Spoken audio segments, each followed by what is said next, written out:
What's up, farming family? How y'all doing today? Today, we're going to be talking about a shape that has finally been released by Paddletek. It's the GTO-C. It's their new hybrid shape. They finally came out with one. Everybody was all like, oh, you've got, the Annalee Waters, you've got the ESQ, you've got the TKO-C and TKO-CX. I had to brush all those in my head and make sure I wasn't going to mess them up. And it's like, when's the hybrid going to come? Wha-bam. It is finally here. I get to talk about it. I do have a discount code for this company. It's Farmer. It's 10% off. I will get a kickback from that. I've also got a discount code Farmer for Hometown Pickleball. It's 10% off as well. So you can get the paddles at either place if they have them currently in stock. But yeah, let's get into this. Don't know if you guys are going to be too surprised by this review, but I hope y'all been doing good. So the first thing I want to talk about with these paddles is the pop. The pop's pretty much identical to the TKO series.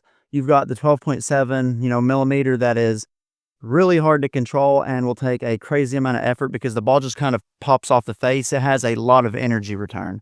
And then the 14.3 has a little bit less than it.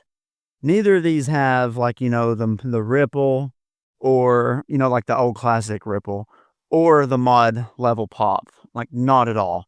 These are definitely power paddles and they're definitely going to be hard, to keep the pop under control.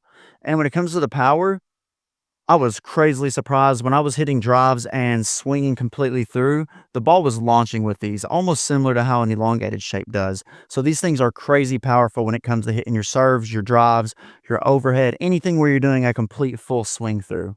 So yeah, definitely power paddles. Definitely, the 12.7 is definitely one of the popular paddles that are currently on the market. The 14.3 is definitely under that and probably what I'd recommend to most people realistically. Now, when it comes to control, you just heard me talk about the pop and the power. These things are poppy, which means the 12.7, millimeter is going to be way less controllable than some of the other, paddles that are currently on the market, especially compared to some of these foam-based, paddles, in terms of the core that are currently being released. Now, the 14.3 will definitely be a little bit more controllable. If you're wanting a power paddle, this will probably be one of the ones that I'd be like, okay, if you can use this, you might be able to control it. But the 12.7, I feel, is going to be something that maybe a 5.0 plus probably needs to get their hands on. Me? Nope. Not a chance I can control that. When it came to the RPMs, the 12.7 got 2,111 RPMs, and the 14.3 got 2,082 RPMs. Like I always say, these paddles are going to get enough spin. Most of these pill ply, process paddles are getting anywhere from 1850 to 2200, and all of those are going to need what are going to do what you need them to do. You're not going to be disappointed. Now, there is a difference between 1850 and 2200. You're definitely going to get more dip on the 2200 ones, but I don't think anybody should be complaining as long as, you got 1850 plus or 1900 plus. So when it came to the swing weights on these paddles are generally pretty weird with the Bantam series. My Bantam series, the 14 millimeters have always been lighter in terms of swing weights compared to the 12 millimeter. The 12 millimeters of these was 117 for a swing weight.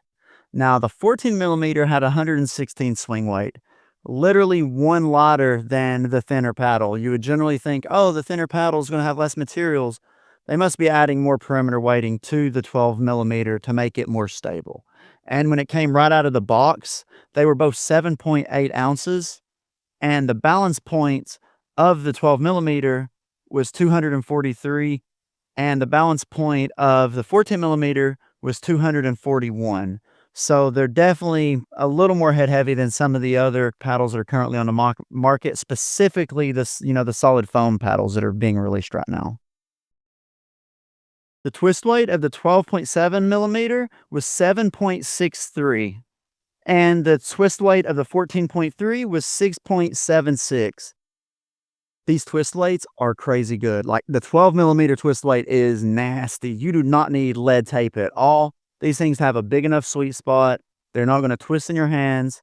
This is definitely one of the better parts of the paddle. And for a Gen 1 paddle to have this twist weight and a really good sweet spot is surprising, considering most of the Gen 1 paddles generally have a smaller sweet spot, but I did not notice it with these paddles. These are the best paddles that the Bantam series currently has, like hands down.